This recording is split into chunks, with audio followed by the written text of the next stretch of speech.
whatever you compulsively do, you can't stop doing, and it's actively harming your life, that's an addiction. And all of these addictions are driven by dopamine. This dotted line up here is your baseline dopamine. We all have baseline dopamine.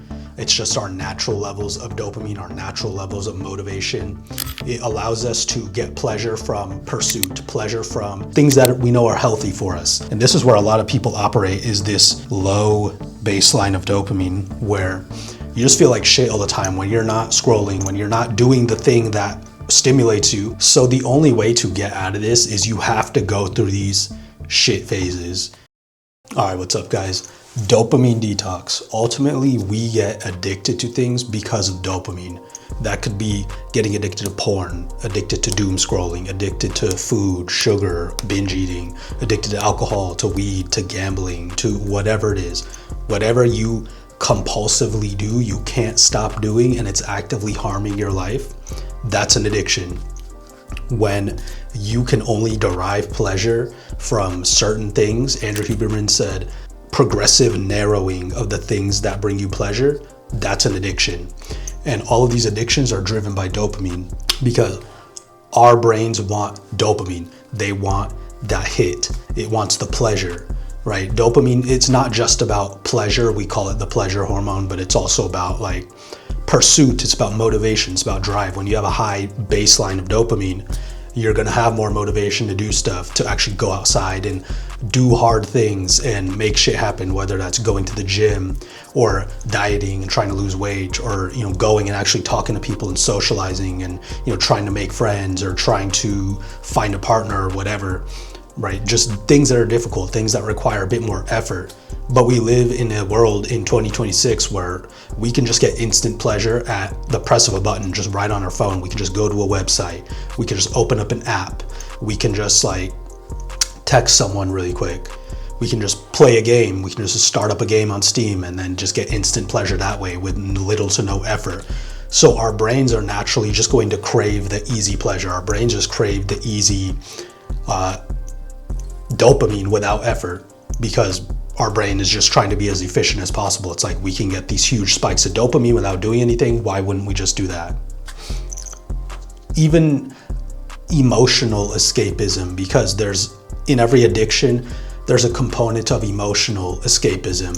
But even that emotional escapism is a form of chasing dopamine, because you're feeling really bad, you're feeling really strong emotions, whether that's you're sad, you feel self-pity, you're angry about something, whatever it is, you want to escape from that. So again, you go to the weed, you go to the alcohol, you go to the doom scrolling, to the porn, whatever, and you want to get away from those tough feelings. That's still creating a loop, creating a dependency on it, because now you're associating that negative feeling with the substance that you're becoming addicted to. You're associating that strong emotion with escapism instead of processing it and dealing with it in a healthy way. Right, see, we feel bad, then we want to feel good, so our brains crave the most stimulation with the least effort, as I just said. These are the types of substances that we become addicted to, things that give us high pleasure with low effort. And so hopefully you can see this graph down here. This dotted line up here is your baseline dopamine. We all have baseline dopamine. It's just our natural levels of dopamine, our natural levels of motivation. It allows us to get pleasure from pursuit, pleasure from exercise, pleasure from going outside, pleasure from getting work done and crossing things off our to-do list, pleasure from just being in nature, pleasure from just socializing and communicating with someone, pleasure from just meditating and sitting and being present, or doing some sort of breath work or yoga, things that we know are healthy for us. When we have a high baseline of dopamine, we actually get pleasure from these things, and they feel good and they sustain us throughout the day. And we don't feel these constant crashes, these constant lows. But if you see this purple line here, this up and down right here, this represents how we usually treat our dopamine, which is just spike and crash, spike and crash.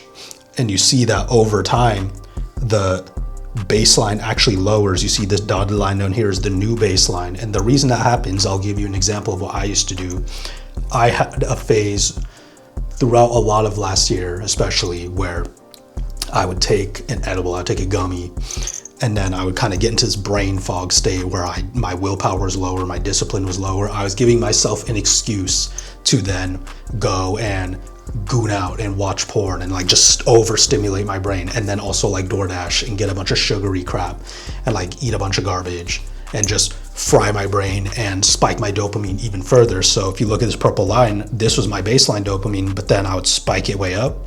But then our brain wants to remain in homeostasis, which means balance. It just means it wants to stay around baseline. It does. If it spikes up, then subsequently, that's when we feel the crash. That's when now we go below baseline, and that's when you feel like shit. For example, the next day I would wake up and you get that brain fog feeling. You feel less motivated the next day. I felt like less aura, I felt less confident. I didn't really want to do anything, and I just felt like shit basically. And so in order to combat that, then I would drink some caffeine in the morning, get some coffee, like bring the dopamine back up, get myself some more stimulation. And then the cravings would start again, because then my dopamine would go back down as the day went on. And then you start to get those cravings for, take another gummy or take another hit or whatever it is, because your brain is now starting to associate. My brain was associating pleasure with, this overstimulating garbage.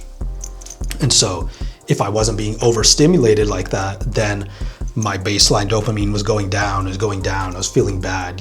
It's like you have caffeine and you feel energized for a little bit, and then you have the crash, or you eat a bunch of sugar and you have the sugar rush, and then you have the crash afterwards.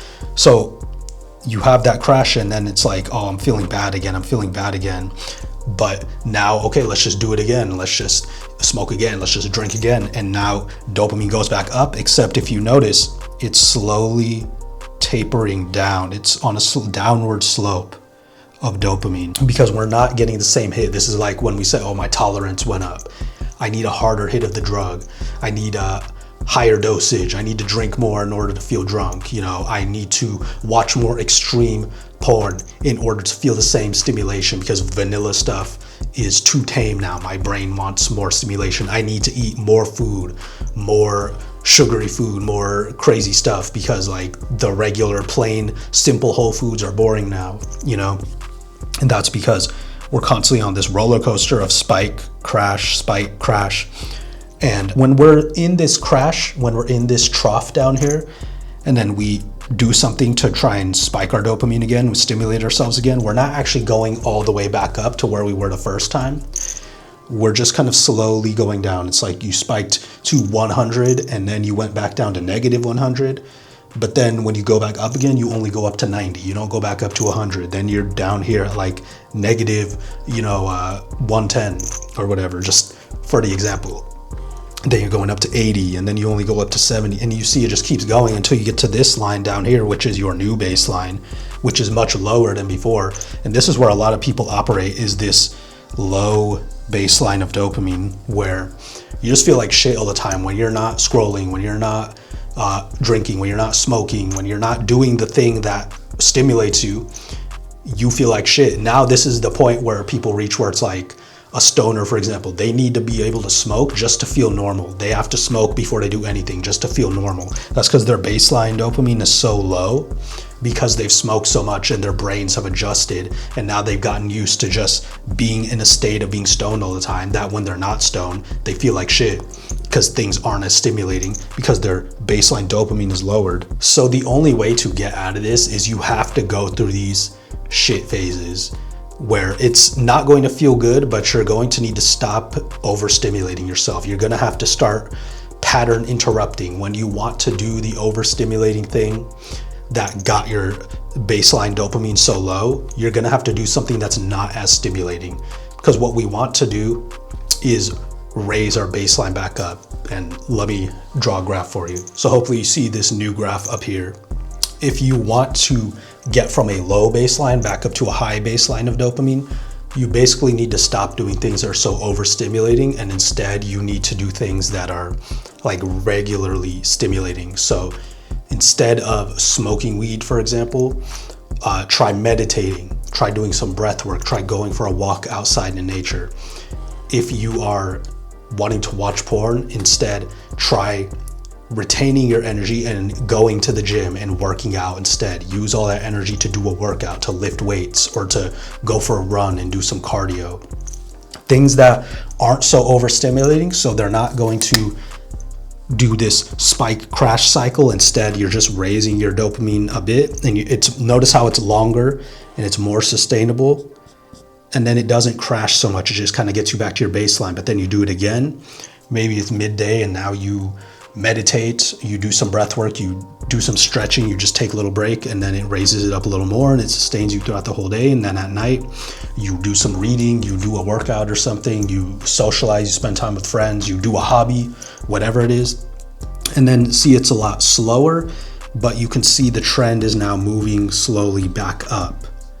We want to get back up from a low baseline to a high baseline, and we need to change the activities that we do. And it's going to feel tough at first because obviously your brain is going to crave this down here. Your brain is going to crave that spike and crash cycle because, I mean, it's overstimulating. It felt good, right? That's what it's used to. But you have to persist. You have to just keep going. If you relapse, if you slip up, don't feel bad about yourself. Like, just keep going. You want to stick with this dopamine curve. You want to stick with this regular, healthy dopamine from real sources. Think about it like it's the difference between eating a bunch of processed garbage versus eating simple, clean, real foods. Yeah, the processed food, the fast food, it might have tasted better for a while, and that might be what you're used to. And when you switch to real foods, it might not taste as good at first. There's chicken breast, rice, ground beef, eggs. It's not going to taste as good at first. But over time, your brain and body will adjust, and you'll start to understand, oh, this good food is not as stimulating, but it makes me feel better, and I feel better for longer, and it's a much more sustainable dopamine hit. It's longer lasting, and I don't feel a crash. I don't feel like shit. So then you start to crave this because you're like, wait, this makes me feel good. Meditation makes me feel good. Exercise makes me feel good. Socializing makes me feel good in the long term, whereas the porn, the weed, the sugar, that only makes you feel good in the short term, and then it makes you feel like shit in the long term. So you have to consciously and intentionally decide over and over to move your dopamine baseline up through your actions, through your decisions. It starts with a thought. I want to be this person now who lives a healthy lifestyle, and that leads to your actions. Now your actions are going to reflect that because you keep repeating that, you keep choosing that version of you, and you're not going back to the old version of you. Even if you slip up, you just get up, you dust yourself off. Nah, that's not it. I don't do that anymore. It's fine. I forgive myself. I'm gonna learn the lesson that I need to learn from it, and I'm gonna move forward.